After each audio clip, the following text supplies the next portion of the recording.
এইগুলা করলে পরে হালাল খাদ্য খেতে পারি না। আমরা হালাল খাদ্য খেতে পারি না। আমরা সুদের পয়সা খাই, সুদ লাগায় খাই, টাকা লাগায় খাই, যার কারণে আমাদের ইবাদত কবুল হয় না। আমাদের ইবাদত কবুল হয় না কেন? আমরা হালাল খাদ্য খেতে পারি না। এই জন্যে আমাদের ইবাদত অগ্রাহ্য হয়ে যায়। এগুলোর থেকে পরহেজ থাকা, মিথ্যা বলা কবিরা গুনাহ, মারাত্মক শাস্তি। মিথ্যা বলা, এরকম ভূগোলখড়ি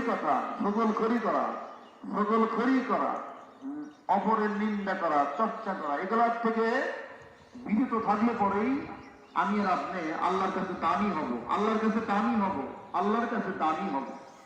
এই জন্য এগুলো করা যাবে না।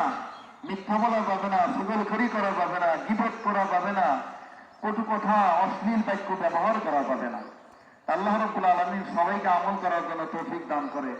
মা বোনেরা, আপনাদের ছেলে মেয়েদেরকে কোরআন শিক্ষা করার জন্য মসজিদে পাঠিয়ে দিন। আপনাদের ছেলে মেয়েদেরকে কোরআন শিক্ষা করার জন্য মসজিদে পাঠিয়ে দিন। মদিনার বুলবুল নবী রাসূলুল্লাহ পাঠালেন খুশি হয়ে খোদা মাবুদ আল্লাহ।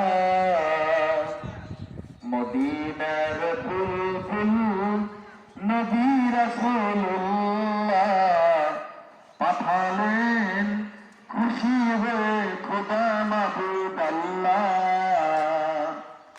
নবুয়তি পেয়ে নবী দাওয়াতে মশগুল, তায়েফের ময়দানে গাহিতেছে বুলবুল,